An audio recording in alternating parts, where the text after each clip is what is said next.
Whoa. I'm running short of words right now, but I cannot afford this because I have to speak. Thank you so much for all the love, for all the warmth. Thank you for accepting me. Thank you very much.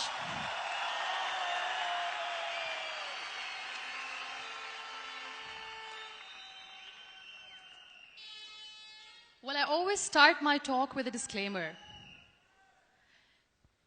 And that disclaimer is that I've never claimed to be a motivational speaker.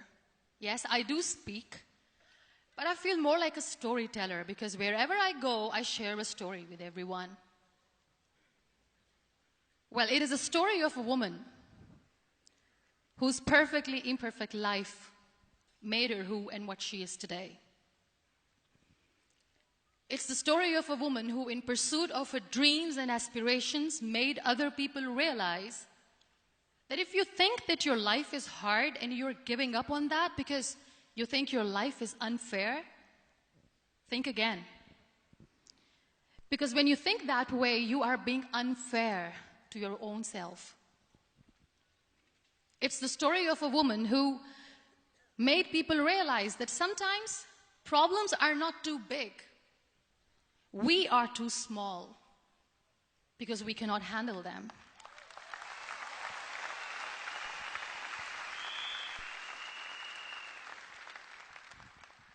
It is the story of a woman who with time realized that real happiness doesn't lie in success, money, fame. It lies within. Real happiness lies in gratitude. So I am here, and I'm going to share the story of that woman. That is my story. The story of gratitude.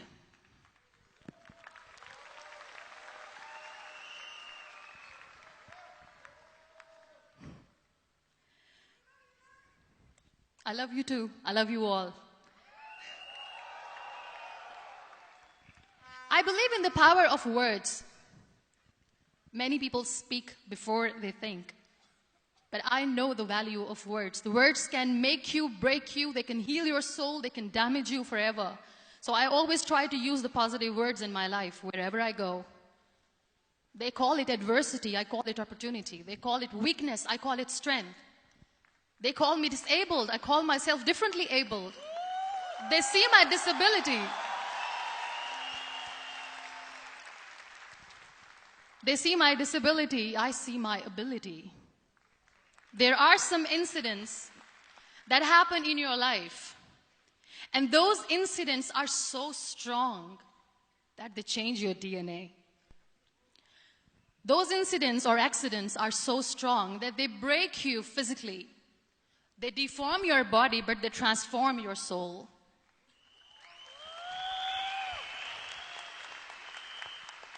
Those incidents break you, deform you, but they mold you into the best version of you.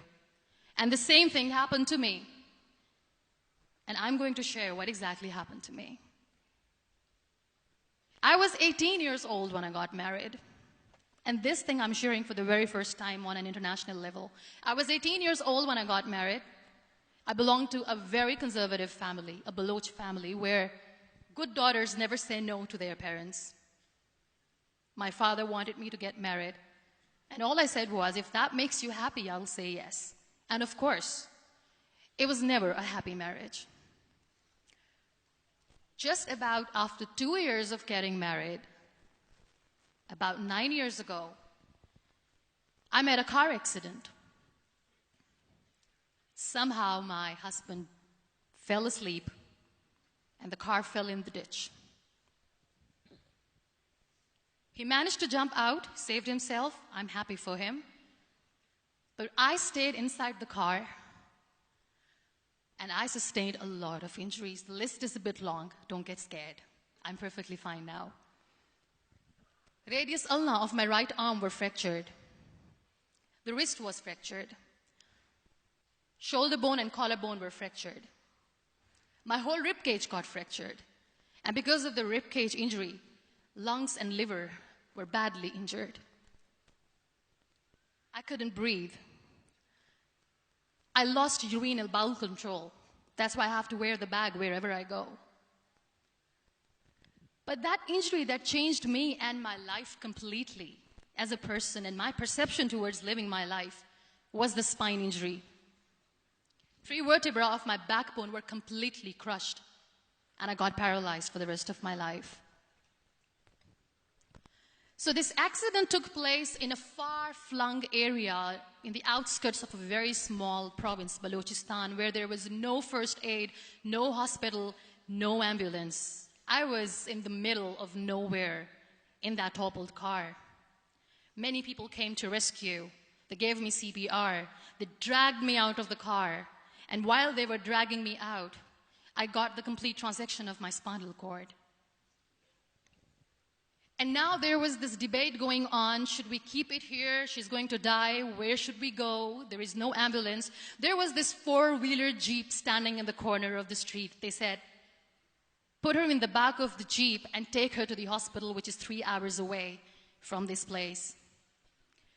And I still remember that bumpy ride. I was all broken. They threw me at the back of the Jeep and they rushed me to the hospital. That is where I realized that my half body was fractured and half was paralyzed. I finally ended up in a hospital where I stayed for 2.5 months. I underwent multiple surgeries. Doctors have put a lot of titanium in my arm. There's a lot of titanium at my back to fix my back. That's why people in Pakistan call me the Iron Lady of Pakistan.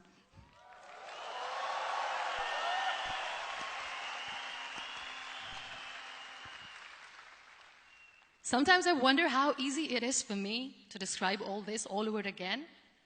And somebody has rightly said that when you share your story and it doesn't make you cry, that means you have healed.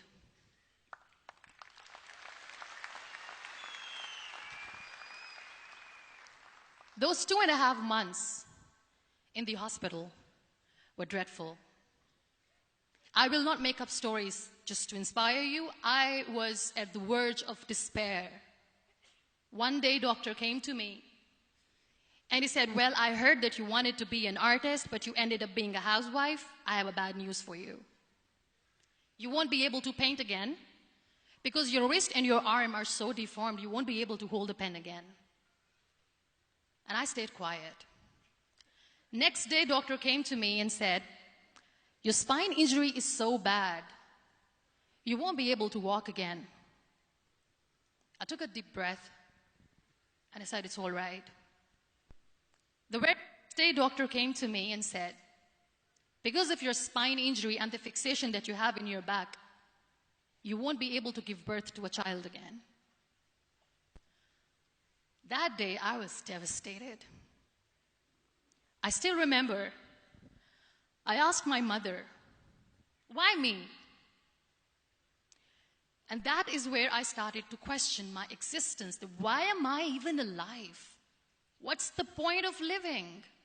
I cannot walk, I cannot paint, fine. I cannot be a mother. And we have this thing in our heads, being women, that we are incomplete without having children. I am going to be an incomplete woman for the rest of my life. What's the point? People are scared. They think I will get divorced. What is going to happen to me? Why me? Why am I alive? We all try to chase this tunnel.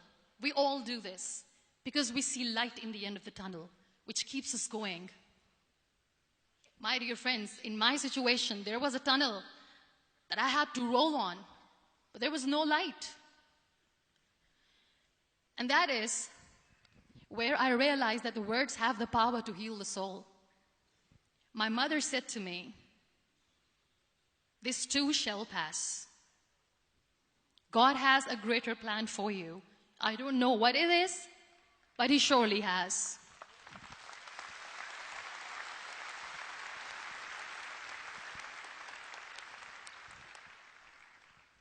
And in all that distress and grief, somehow or the other, those words were so magical that they kept me going. I was trying to put that smile on my face all the time, was hiding.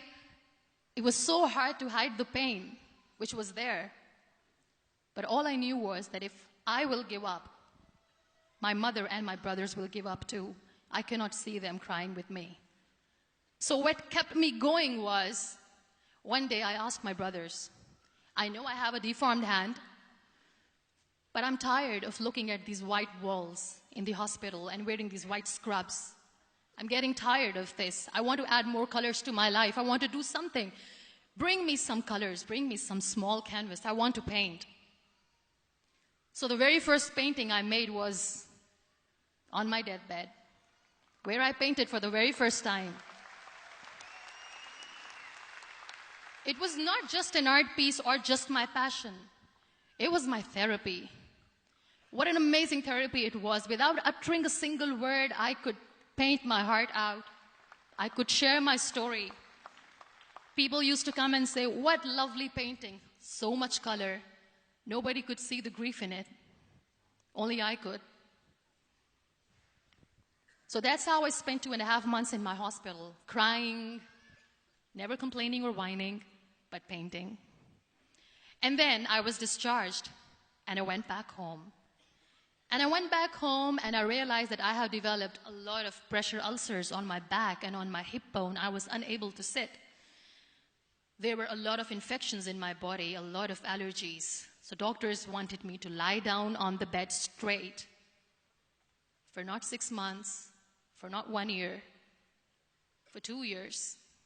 I was bedridden, confined in that one room, looking outside the window, listening to the birds chirping, and thinking maybe there will be a time when we'll be going out with the family and enjoying the nature. That was the time where I realized how lucky people are, but they don't realize. That is the time where I realized that the day I'm going to sit, I'm going to share this pain with everyone to make them realize how blessed they are. And they don't even consider them lucky. There are always turning points in your life. There was a rebirth day that I celebrated. After 2 years and 2.5 months, when I was able to sit on a wheelchair, that was the day when I had the rebirth. I was a completely different person. I still remember the day I sat on the wheelchair for the first time, knowing that I'm never going to leave this, knowing that I won't be able to walk for the rest of my life. I saw myself in the mirror, and I talked to myself. And I still remember what I said. I cannot wait for a miracle to come and make me walk. I cannot sit in the corner of the room crying, cribbing, and begging for mercy because nobody has time. So I have to accept myself the way I am. The sooner, the better. So I applied the lip color for the first time.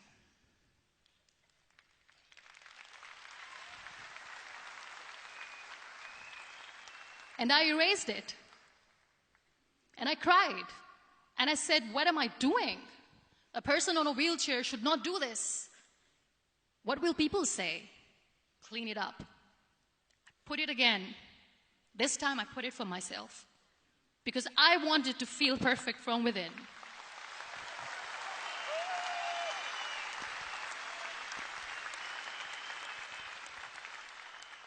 And that day I decided that I'm going to live life for myself.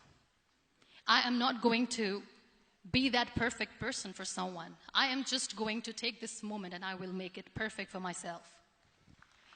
And you know how it all began? That day I decided that I'm going to fight my fears. We all have fears. Fear of unknown, fear of known, fear of losing people, fear of losing help, money. We want to excel in career, we want to become famous, we want to get money. We are scared all the time. So I wrote down one by one all those fears. And I decided that I'm going to overcome these fears one at a time. You know what was my biggest fear? Divorce. I couldn't stand this word. I was trying to cling on to this person who didn't want me anymore, but I said no. I have to make it work. But the day I decided that this is nothing but my fear, I liberated myself by setting him free. And I made myself emotionally so strong that the day I got the news that he's getting married, I sent him a text that I'm so happy for you and I wish you all the best. And he knows that I pray for him today.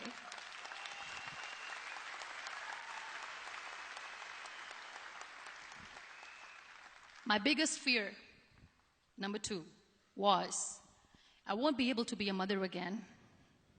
And that was quite devastating for me. But then I realized there are so many children in the world, all they want is acceptance. So there is no point of crying, just go and adopt one. And that's what I did.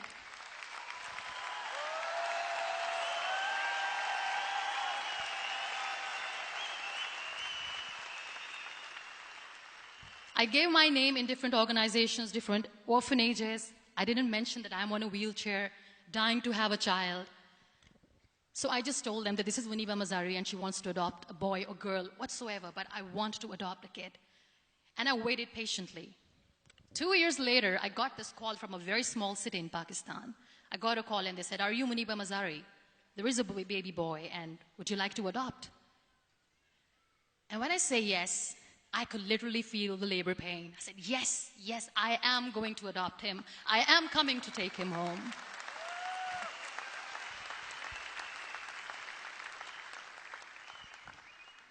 And when I reached there, the man was sitting and he was looking at me from head to toe.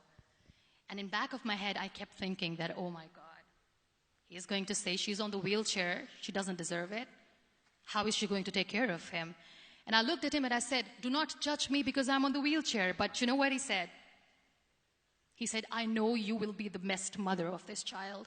You both are lucky to have each other.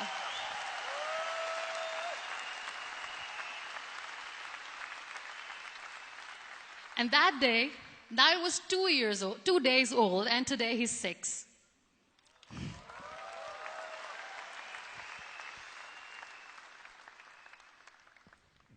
You'll be surprised to know another bigger fear that I had in me. It was facing people. I used to hide myself from people. When I was on bed for 2 years, I used to keep the door closed. I used to pretend that I'm not going to meet anyone, tell them that I'm sleeping. You know why? Because I couldn't stand that sympathy that they had for me. They used to treat me like a patient.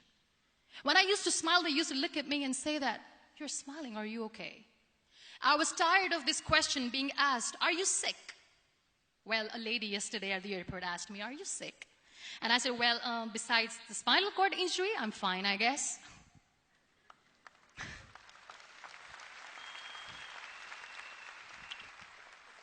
But those are really cute questions. They never used to feel cute when I was on the bed. So I used to hide myself from people, knowing that, oh my God, I'm not going to see that sympathy in their eyes. It's all right. And today I'm here speaking to all these amazing people because I have overcome the fear.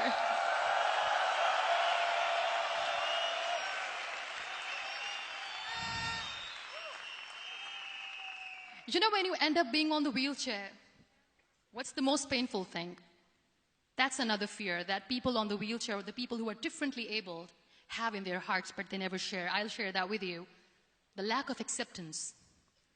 People think that they will not be accepted by the people because we, in the world of perfect people, are imperfects. So I decided that instead of starting an NGO for disability awareness, which I know will not help anyone, I started to appear more in public. I started to paint. I always wanted to. I have done a lot of exhibitions. I'm Pakistan's first wheelchair-bound artist. I have done a lot of modeling campaigns, different campaigns for brands like Tony and Guy.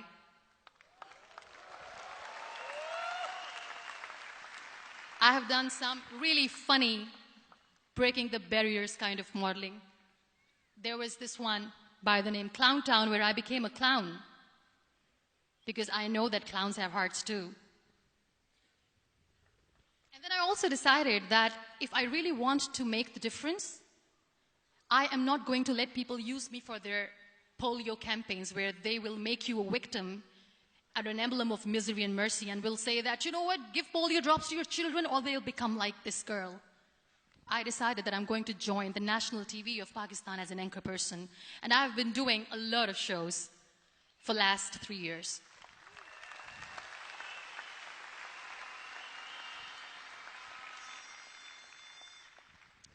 So when you accept yourself the way you are, the world recognizes you. It all starts from within. Thank you. I became the National Goodwill Ambassador for UN Women Pakistan, and now I speak for the rights of women, children. We talk about inclusion, diversity, gender equality, which is a must. I was featured in BBC 100 Women for 2015. I'm one of the Forbes 30 under 30 for 2016. And it all didn't happen alone. You all are thriving in your careers. You have bigger dreams and aspirations in life. Always remember one thing. On the road to success, there is always we, not me. Do not think that you alone can achieve things. No. There is always another person who is standing behind you, maybe not coming on the forefront, but behind you, praying for you and supporting you. Never lose that person. Never.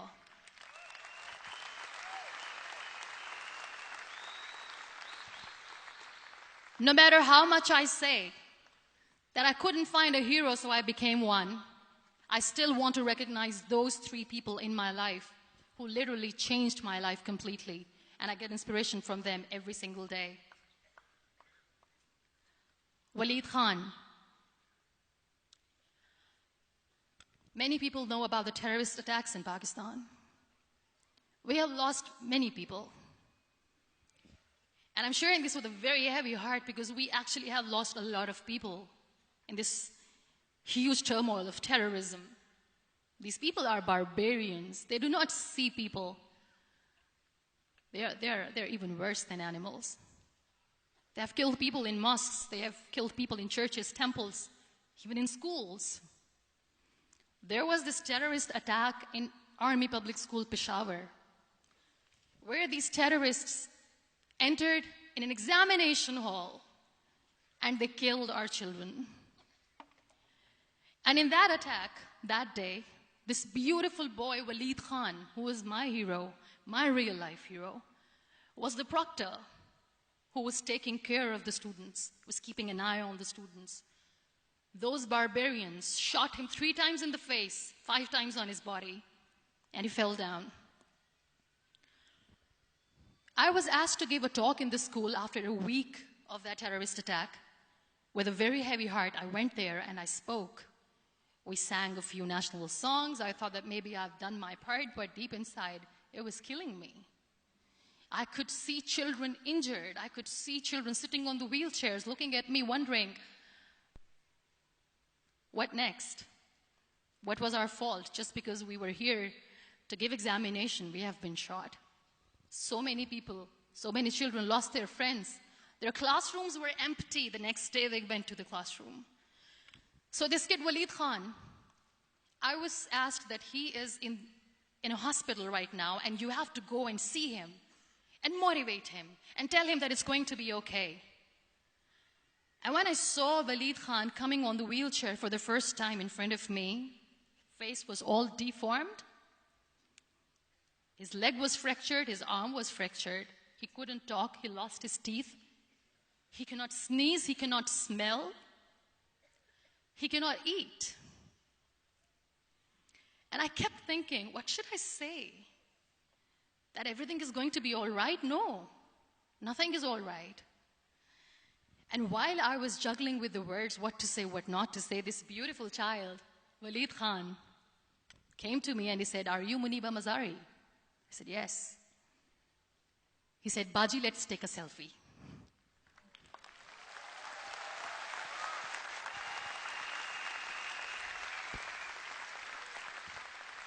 And with that beautiful, toothless smile of Waleed Khan, we took that beautiful selfie that I still have with me. I don't share that here because he was in a very bad shape that time. And that is where I realized that when I was thinking too much about his deformities, he's happy with himself. He doesn't even care. Because today he goes in the same school, and when somebody asks him that what happened to your face, why so many scars, you know what he says? "These scars are my medals and I wear them with pride."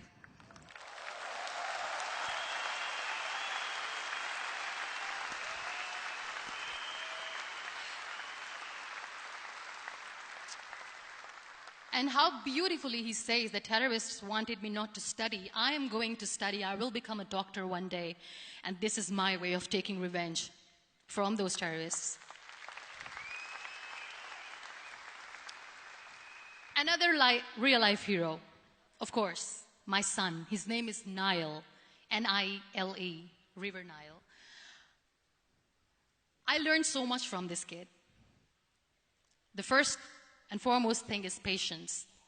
How to be patient when you know that your mother cannot walk, when you know that your mother is different from the other women, when you know that your mother cannot go out and play with you, how to stay calm.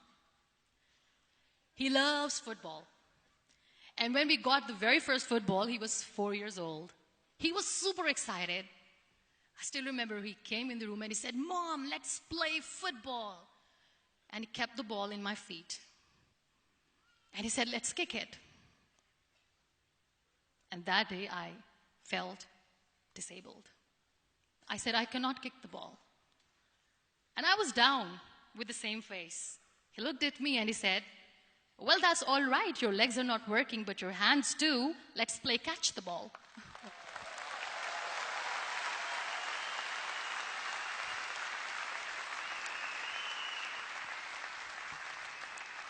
You know what? That day he made me realize that when you think your glass is half empty, come on, your glass is half full. It's all in here and here. Last but not least, the woman who made me realize that heroes have no gender. The woman who believed in me even when I was completely at the verge of despair, where everybody left, she was there. And every time I looked at her, without saying anything, she used to look at me and said, "This too shall pass. God has a bigger plan. And one day you will say that, oh my God, that is why God has chosen me." She never cried in front of me. She has always said that there will be haters, there will be naysayers, there will be disbelievers, and then there will be you proving them wrong. My mother.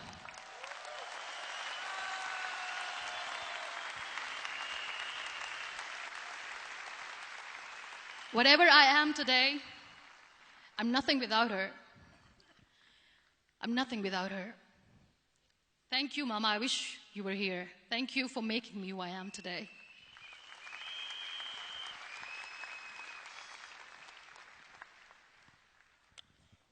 You know what? We human beings have a problem. Out of many problems, there is one more, and this is self-created one. We always expect ease from life. We have this amazing fantasy about life. This is how things should work.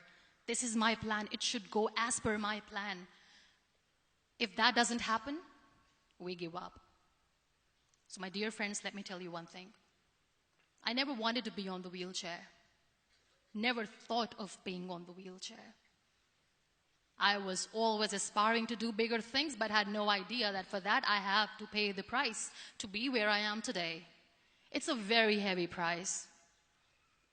This life is a test and a trial, and tests are trials are never supposed to be easy. So when you're expecting ease from life, and life gives you lemons, then you make the lemonade, and then do not blame life for that, because you were expecting ease from a trial. Trials make you a stronger, better person.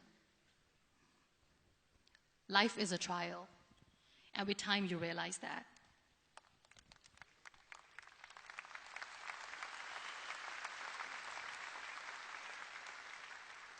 It is okay to be scared. It is okay to cry. Everything is okay, but giving up should not be an option.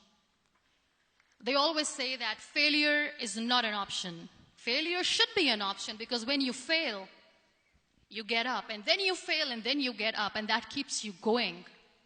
That's how humans are strong.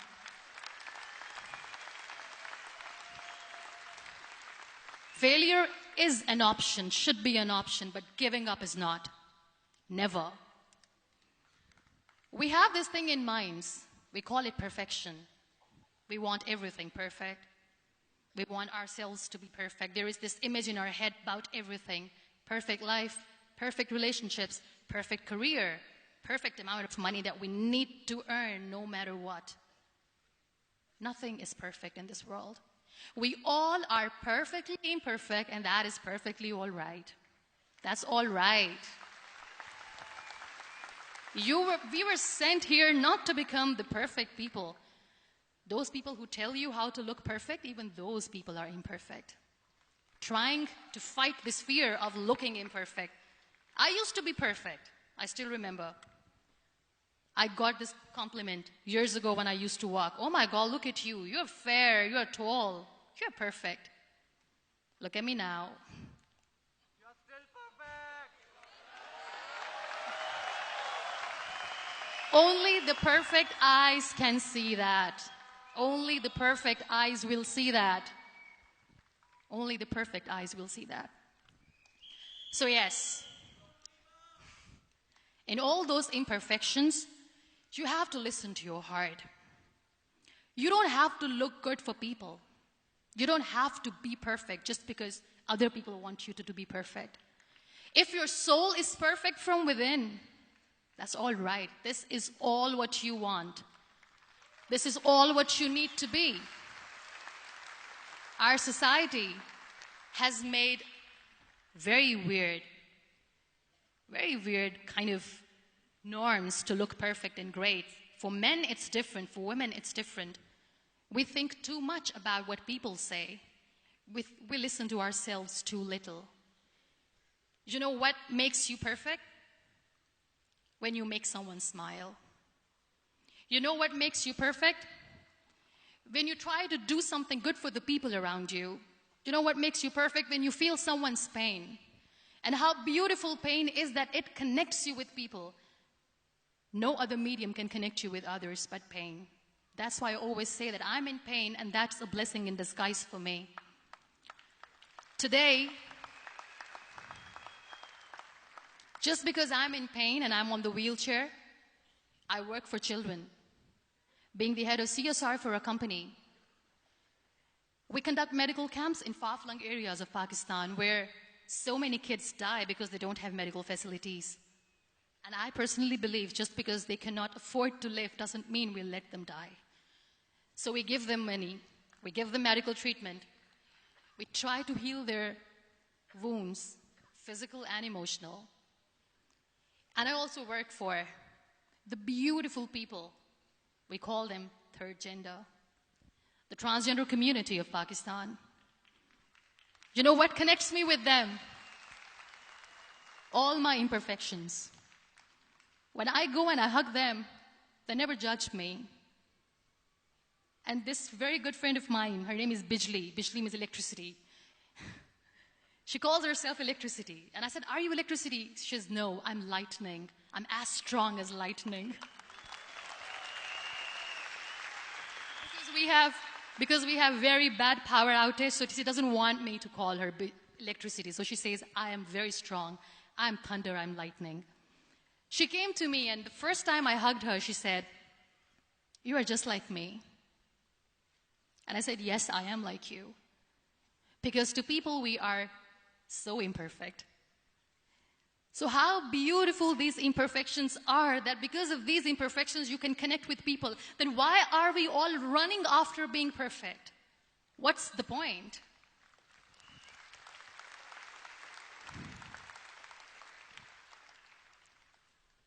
Every time I go in public, I always smile. There's always a big toothy smile on my face, and people ask me, don't you get tired of smiling all the time? What's the secret? I always say one thing, that I have stopped worrying about the things that I have lost, the people that I have lost. Things and people who were meant to be with me are with me. And sometimes, somebody's absence makes you a better person. Cherish their absence. It's always a blessing in disguise. I always say that people are so lucky they don't even realize. You must be thinking, okay, you're lucky in what sense? Well, the breath that you just took was a blessing. Embrace it.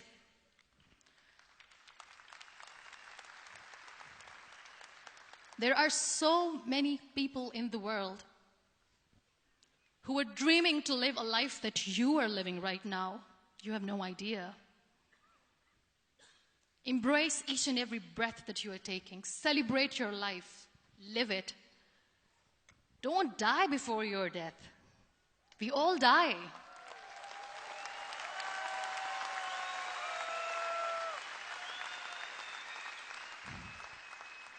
We live this one routine of a day for 75 years and we call it life.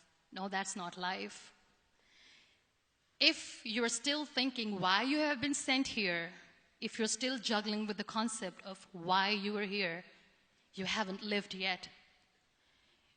You work hard, you make money, you do it for yourself. That's not life. You go out, you seek for people who need your help, you make their lives better. You become that sponge which can absorb all the negativity, and you become that person who can emit beautiful, positive vibes. And when you realize that you have changed someone's life, and because of you, this person didn't give up, that is the day when you live. Always.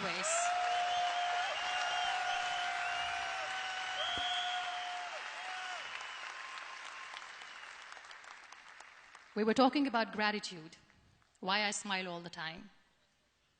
I cry all night when nobody sees me, because I'm a human and I have to keep the balance. And I smile all day because I know that if I will smile, I can make people smile. That keeps me going.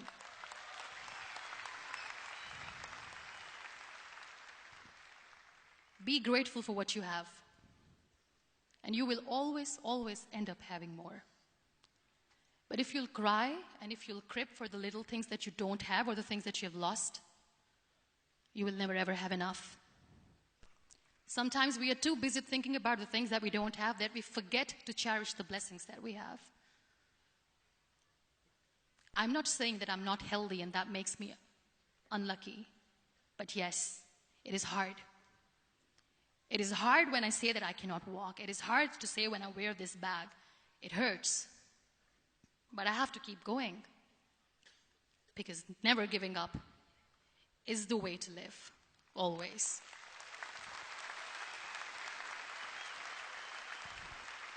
So I'll end my talk on a very short note. Live your life fully. Accept yourself the way you are. Be kind to yourself. Be kind to yourself. I'll repeat, be kind to yourself, and only then you can be kind to others. Love yourself and spread that love. Life will be hard. There will be turmoils. There will be trials, but that will only make you stronger. Never give up. The real happiness doesn't lie in money or success or fame. I have this all. I never wanted this. Real happiness lies in gratitude. So be grateful, be alive, and live every moment. Thank you so much, everyone. Thank you.